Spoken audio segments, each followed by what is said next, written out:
Profe, pues yo no me escucho que me llamaras. ¿Yo es quién? Michelle Orozco. Claro que sí la llamé. Tiene que estar más atenta.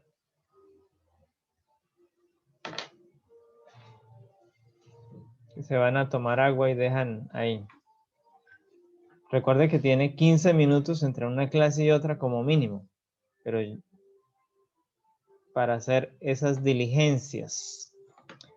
Bien, vamos a ir entonces a nuestro tema que venimos trabajando en nuestra clase y es la ilustración, el pensamiento filosófico de los ilustrados o filosofía de la ilustración.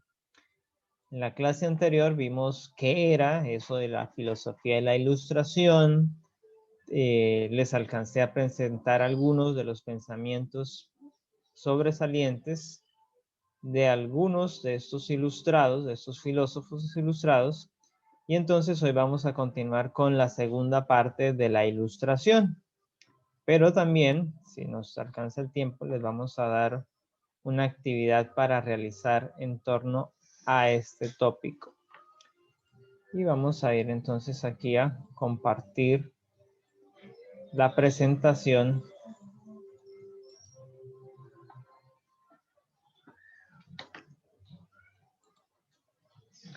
Entonces, la segunda, la filosofía de la ilustración, segunda parte. Pero recordemos que la ilustración también es conocida como el llamado siglo de las luces. Por eso el canto que cantamos al inicio, el texto bíblico que les tenía, porque estamos haciendo énfasis en que debemos hacer brillar la luz. Y Jesús nos dijo que nosotros como cristianos somos la luz del mundo. Así que también deberíamos formar parte de este pensamiento ilustrado, de tomar algunos de esos elementos que están cimentados en el cristianismo y darlos a conocer. Dicho desde la experiencia cristiana, pues testificar de Cristo. Entonces veamos o recordemos lo que decíamos en la clase pasada. La ilustración es un movimiento filosófico, político, literario y científico. Es decir, 4 campos de la vida de una persona abarca la ilustración. Y por ende, si nosotros hablamos de la ciencia, pues entonces hablamos de todas las ciencias, matemáticas, biología, sociales, todas están, física, química, cosmología, astronomía, todas están involucradas ahí. Si hablamos de la parte literaria, pues tenemos que hablar entonces de la literatura, todas esas obras que están escritas allí a nivel de novela, poemas, retratos, diálogos, que son parte de ese contexto que nos ayudan a tener acceso a ese conocimiento previo. Recuerde que el que lee se instruye, el que lee navega por mundos diferentes y puede abrir su mente a la creación de nuevos espacios, de nuevas ideas. El pensamiento político, pues ya vemos que permea nuestra vida social, nuestra vida económica, además del contexto político. Y la filosofía, pues tiene que permear nuestro estilo de vida. Y aquí en filosofía, pues también tenemos que hablar entonces de lo que es la religión, el concepto religioso que cada uno de nosotros tenemos. La filosofía religiosa está enmarcada en este contexto. Por eso entonces, nótese que está abarcando básicamente toda nuestra vida la ilustración. Entonces, es lo que tenemos ahí. Y recuerden que se inició en Europa, que pasó por las colonias y por ende entonces terminó afectando a quienes estaban en ese momento de la historia aquí en América. Estas llamadas nuevas concepciones acerca del ser humano, de la persona, del individuo y de la política que surgen con la ilustración provocan un fuerte cuestionamiento del absolutismo, que era la forma de gobierno de aquel momento. Los líderes religiosos, liderados por el Papa, eran los que determinaban en qué se podía creer y en qué se debía creer. Entonces ellos disponían de esta manera. Los ilustrados se levantan contra esa posición y dicen, no señor, ustedes no tienen que regir quién estudia la Biblia. Si la Biblia es un libro que fue dado por Dios para que todos lo tengan, para que todos tengan acceso a él, lo puedan leer y que hagan sus propias interpretaciones. Entonces, es eso. Recuerde que hasta ese momento la iglesia tenía la interpretación suprema de la Biblia y solo lo que la iglesia dijese que significaba un texto de la Biblia, eso era lo que había que creer. Quien se atreviera a opinar diferente, pues lo esperaba la sentencia de la iglesia, enfrentar el absolutismo de la iglesia y muy probablemente pues terminaría siendo declarado un hereje, excomulgado de la iglesia y sentenciado a la muerte bajo ciertas prácticas que se realizaban en aquel momento. Y en el término ya del Estado, pues el rey era el que hacía y deshacía y nadie le podía poner freno. Entonces contra ellos es que se levanta el movimiento ilustrado. Los pensadores ilustrados entonces promovieron las ideas republicanas como nuevos principios políticos y sociales. El pueblo es la república, la libertad la que debe primar por encima de la concepción individual de una persona. Entonces, de esa manera, la razón, ese pensamiento, ese análisis que puede hacer un individuo de las cosas, era lo más importante. Entonces, tres de los ilustrados, Voltaire, Montesquieu y Rousseau, entendían que esta era una facultad distintiva de los seres humanos. Y eso quedó por largo rato en nuestras ciencias, ¿no? Solo los seres humanos tienen razonamiento. El resto de las especies no pueden pensar, no tienen comunicación, no tienen lenguaje. Ya hoy en día eso ha empezado a cambiar porque hemos descubierto que ciertas especies logran comunicarse entre ellas. Y entonces ya hemos empezado a descifrar esos lenguajes. Entonces ha ido variando allí. Entonces, pero estos tres señores decían que a través del uso de la razón, es decir, de yo poder pensar, de poder analizar, de si estoy leyendo el texto bíblico y ahí dice que que no hay nadie mayor en el reino de los cielos, que todos somos hermanos, que no hay griego, no hay judío, no hay... Entonces debo entender que hay unas libertades y que esas libertades me permiten expresar mi pensamiento, lo que yo creo, sin necesidad de que me condenen por ello.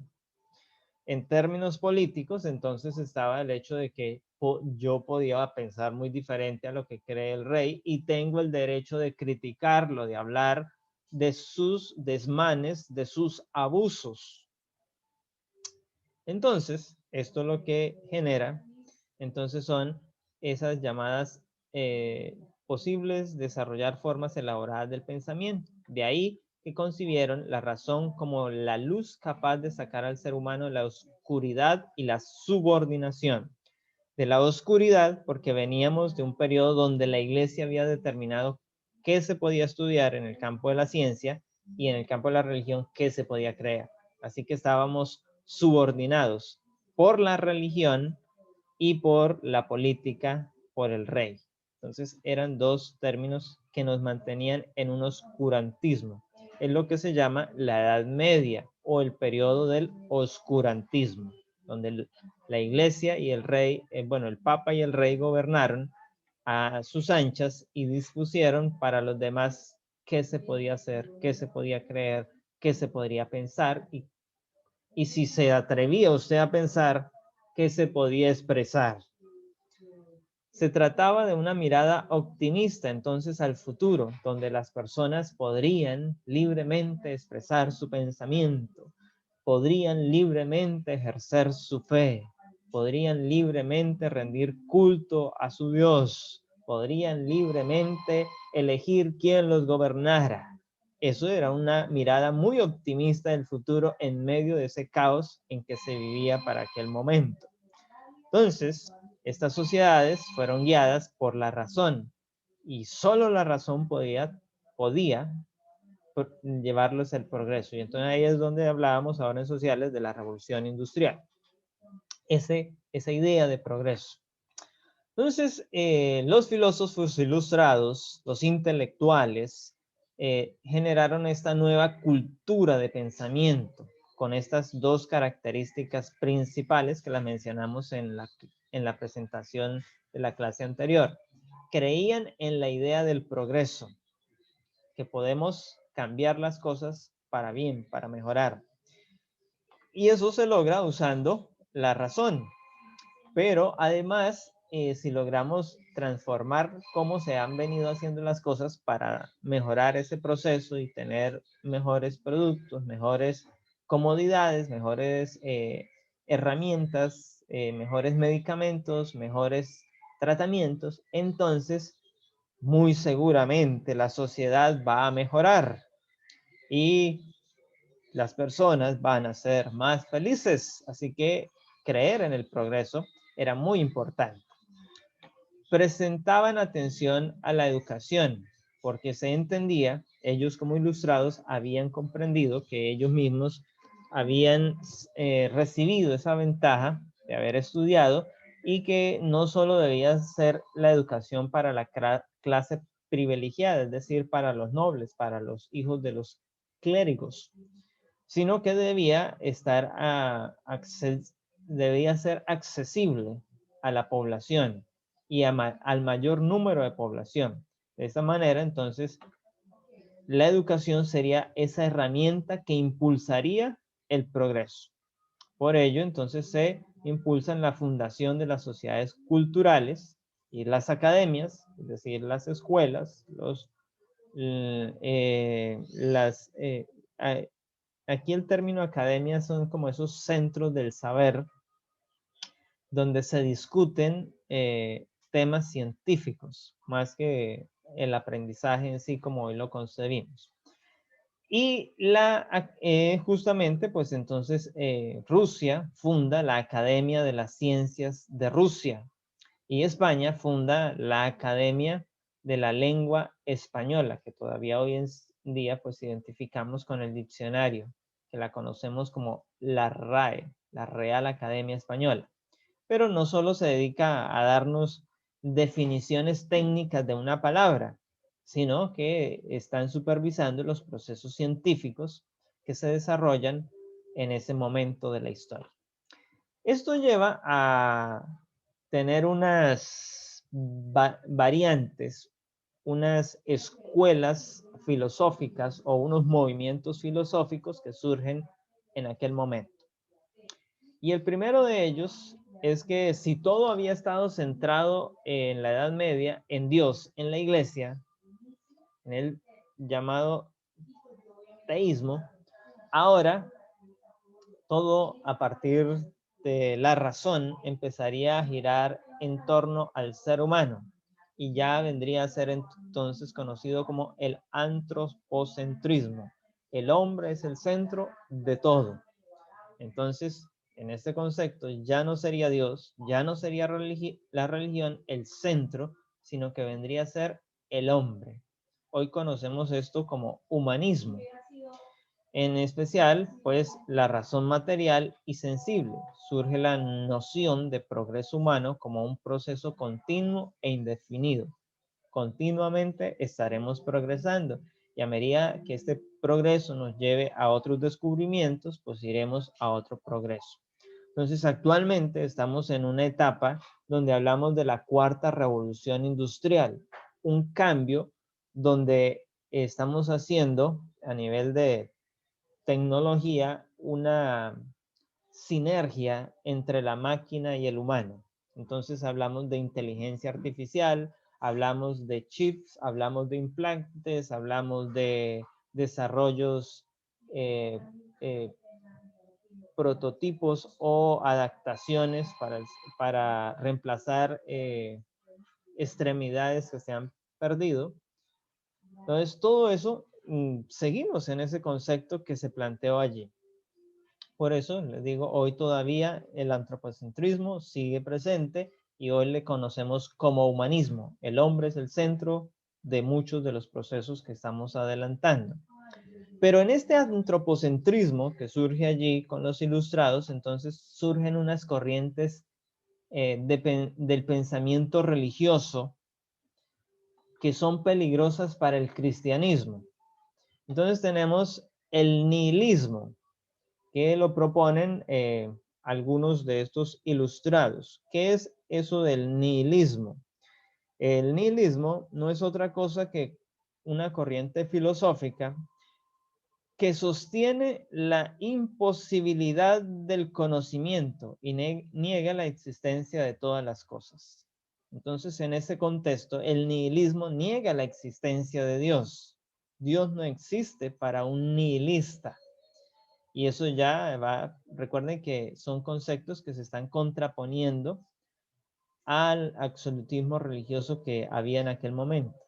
Entonces, también nos vamos al otro extremo. Entonces, ahora se niega totalmente la existencia de Dios y por ende ya pues el cristianismo queda en duda. Los filósofos entonces a partir de allí empiezan a ser muy ateos porque se separan de la línea cristiana de la fe y se empieza a ejercer una filosofía totalmente atea. Para ese momento de la historia también surgen esta comunidad o esta práctica religiosa que se llama la masonería. La masonería es un conjunto, es como un club especial para la religión donde van las personas y participan de los ritos masónicos sin importar en lo que crean, siempre y cuando mantengan sus votos de identidad con la logia del pensamiento a la cual están asociados, o para que usted lo entienda, a ese club al cual se asoció. Y entonces hay muchas prácticas, si usted busca en internet de este tema, va a encontrar prácticas que están ligadas directamente con la práctica del ocultismo, la adoración a Satanás y otra cantidad de cosas allí. El deísmo es otra corriente religiosa que se levanta en Inglaterra directamente, apoyada por este gran ilustrado, Voltaire. El deísmo plantea que Dios es personal. Dios tiene un contacto único y exclusivo con el individuo y no se cree en la revelación, en lo que está en la Biblia. Eso es cuestionable porque eso no fue mi experiencia espiritual con Dios, entonces eso está allí. Nace también el agnosticismo. Es cierto, Dios existe, pero yo decido no creer en Él. Por lo tanto, a mí no me afecta lo que Él mande, diga, haga. Yo soy autónomo, yo soy independiente. Ahí va. Surge también el ateísmo. No creo en Dios, Dios no existe totalmente. Y aquí hay varios filósofos que encarrilaron por Nosotros esa línea. Bailey, de Baruch, Spinoza, Paul, Henry Dietrich. Todos ellos, entonces, son filósofos ateos y sus líneas de pensamiento todavía están en nuestros días y las encontramos muy a menudo en los textos escolares, al estudiar, al leer ciencia, nos encontramos con sus postulados y muchas veces los aceptamos sin saber la vertiente de la cual pertenecen. Recuerde que yo les dije cuando estábamos presentándoles qué era filosofía, que la filosofía nos ayuda a entender muchas cosas, porque nos permite estudiarlas, nos permite analizarlas y nos permite tomar una postura frente a ello. Entonces, todas esas líneas, nótese que todas son de la línea religiosa. Nihilismo, masonería, deísmo, agnosticismo y ateísmo. Y todas van en contra de Dios. Porque era una de las consignas que tenían los ilustrados. Derribar los conceptos que la iglesia había tenido. Y todas se fueron pues totalmente a ese extremo también. Y hay otro más que es el libertinismo. Usted haga lo que su real voluntad le dicte hacer, que usted es libre al fin y al cabo. No tiene que rendirle cuentas a nadie. Y eso suena hoy en el pensamiento de la juventud. No quieren rendirle cuentas a papá, mamá, entonces quieren hacer y deshacer en la casa, quieren escuchar la música que les viene en la voluntad de escuchar, quieren a la iglesia no asistir, no estudiar la Biblia. Es más, si pudieran, no estarían en esta clase porque es que los tienen obligados, porque el papá está ahí con una correa, porque la mamá lo tiene amenazado. Todo eso está ahí en ese llamado libertinismo. Nótese que entonces usted está siendo bebedor de esa corriente que es una línea filosófica de la Ilustración y que está en la literatura como en el Marqués de Sade, y también a partir de allí pues se ha vertido en lo que es la literatura infantil, los cuentos. Entonces tienen esa línea de pensamiento. Por eso justamente los jóvenes empiezan a desarrollar esa línea de pensamiento, esa actitud, ese comportamiento. Con los que tienen que ver con la escuela del racionalismo, entonces está esta corriente que plantea que la razón y la experiencia sensible, las pasiones y los sentimientos obnubilan. Entonces hay que frenar las pasiones, hay que frenar los sentimientos. Y eso ya lo encontramos en la Biblia. Si usted lee por allá en el libro de Gálatas, dice que los que son de la carne, pues perderán el mundo espiritual, y da unas sentencias de esas pasiones. Y Pablo a Timoteo le dice, líbrate, protégete de las pasiones juveniles. ¿Por qué? Porque omnilan la razón humana, es decir, le impiden al individuo comprender no solo la revelación, la Biblia, sino muchas otras cosas que hay en el mundo y que necesitan ser analizadas, necesitan ser pensadas, razonadas para que usted tome decisiones, para que tome experiencias. Entonces ese racionalismo fue usado como una vía para demostrar la existencia de un ser supremo. Entonces ahí el mismo Voltaire, que estaba diciendo que Dios era muy personal, entonces usa esa línea de pensamiento racional para demostrar que era única con él. Jean-Jacques Rousseau cuestiona las instituciones de la Iglesia y del Estado. Leibniz formula entonces la filosofía del optimismo desde esta corriente. También está entonces la escuela del empirismo. La razón es empírica, es analítica, es inspirada en los trabajos de Newton y de Locke. Entonces, tenemos que partir de la experiencia, de lo empírico. No hay que partir de las leyes, de las teorías, hay que partir de lo empírico, lo que nos dice esta escuela. Y eso aún lo aplicamos en el campo del conocimiento. Cuando estamos en el preescolar, usted empieza cortando, doblando, haciendo bolitas de papel, porque empieza de lo empírico, para ir luego aprendiendo a reconocer las letras, a leer, a sumar, a restar, multiplicar, a tener profundizaciones en el conocimiento. Entonces la experiencia es la vía para entender la lógica de los hechos. El método analítico se aplica en todos los campos del saber. Ya esto hablamos ya en un campo más profundo. Está también la escuela materialista, el materialismo, que es ese movimiento que nos dice que la materia es lo único real y por tanto el pensamiento es un fenómeno material. Y allí tenemos entonces a pensadores de la Grecia clásica que ya tenían esa línea identificada, como era Demócrito, Epicuro y Lucrecio de los romanos. Entonces ellos tenían esas líneas materialistas y negaron en el dualismo entre una creación y un creador, entre el cuerpo y el alma. Simplemente tenía que existir una de las dos, no podría haber ese mundo espiritual. Existe el mundo material, no existe el mundo espiritual, es lo que ellos plantean así a gran escala. Entonces, por eso están esas discusiones entre el alma, el creador y la misma creación, entonces, por ende. Ese pensamiento también lleva a explicar los movimientos de las partículas y allí entonces empezamos con los estudios científicos, el descubrimiento del modelo de los átomos y todas estas cosas empiezan desde esta escuela materialista. Pero el materialismo de esta era postula una naturaleza que debe ser guiada para el hombre y en contraposición a la religión. Entonces, aquí se separa la ciencia de la religión y ahora empieza la discusión que hemos conocido desde entonces entre ciencia y religión. Ciencia versus religión. Es lo que empieza allí. Es un ámbito filosófico, entonces hay aquí tenemos dos pensadores, por Holbach y Lamettrie.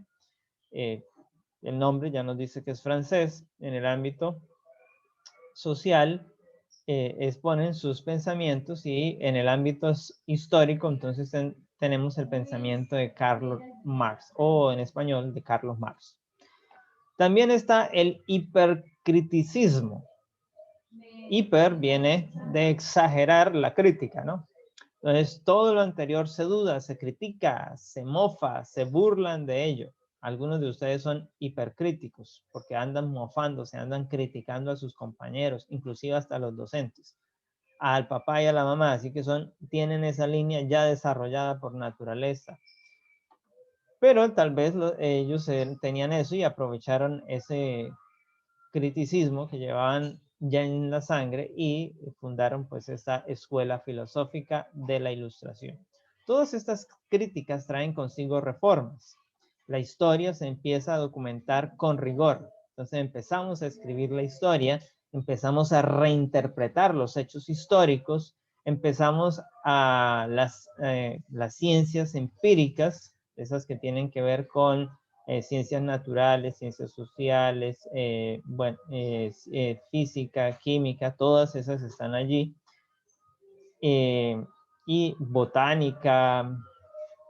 Surgen las revoluciones políticas, ya lo vimos, entonces la Revolución Francesa, las revoluciones liberales y todas las demás. Las aspiraciones de los gobiernos para ser más justos, para escuchar al pueblo, para darles participación, para que tengan el derecho a elegir quién los gobierna. Todo eso va aquí dentro de ese hipercriticismo. Se crean sociedades para mejorar a todas las disciplinas y comienzan así el crecimiento demográfico. Entonces, lo que veíamos en sociales, esas mejoras que se hicieron con la revolución industrial. El pragmatismo es otra de las vertientes que surge allí. Y no es otra cosa que una doctrina que toma como criterio la verdad del valor práctico de las cosas y de los fenómenos.